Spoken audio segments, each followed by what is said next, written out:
Usually when you get to a building, somebody representing the facility is there.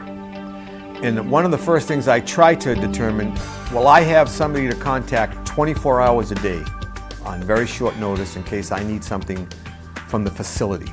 Immediately after that, you're looking at the facility to identify different areas for feeding, for dormitory, for health services, things of that nature. I try to allocate space based on the needs. I'll try to put spaces such as dormitories away from other places such as the feeding area and the entertainment area, which are more likely to be loud areas. Of course, the first aid station or nursing station needs to be more private area so that people are able to communicate in privacy. If you see anybody sleeping on the hard floor, offer them a sleeping bag and a pillow. One of the first things you do when you walk into a facility is start allocating space.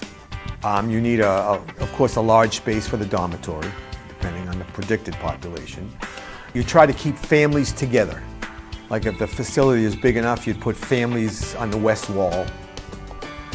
You might put people that are single on the north wall. I think one of the first things you want to do is to set up the registration for clients coming in, because very often they'll be there at the time you're opening the doors. You're using registration to gather a lot of information.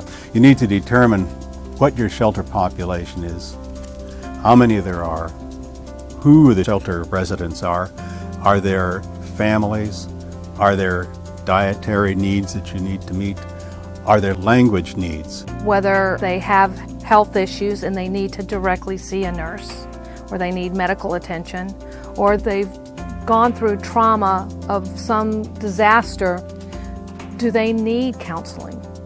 And in registration, you go through and find out exactly what their needs are. As far as supplies, I think we're in good shape. Sure, I can do that. Okay, it won't be much of a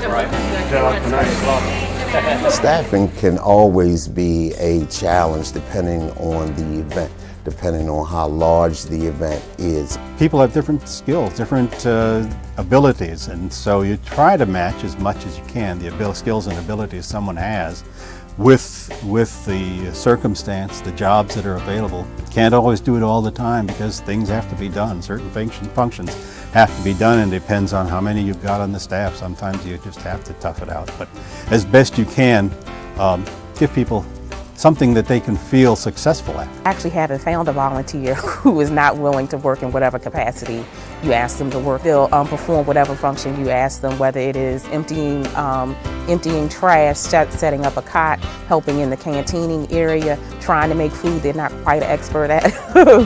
But all the volunteers have been wonderful at being willing to do whatever possible.